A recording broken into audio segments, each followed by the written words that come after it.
Comme nous le voyons dans l'évangile de Jésus-Christ selon saint Matthieu chapitre 9, 32-38, Jésus a guéri de nombreux malades.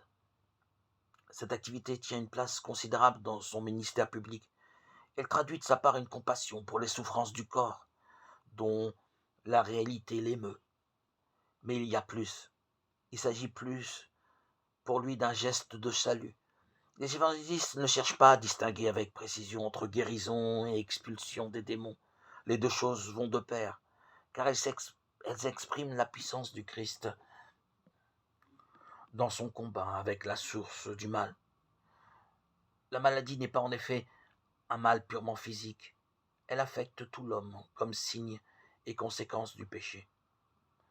Devant elle, Jésus éprouve de la compassion, il chasse les esprits et guérit tous ceux qui sont malades.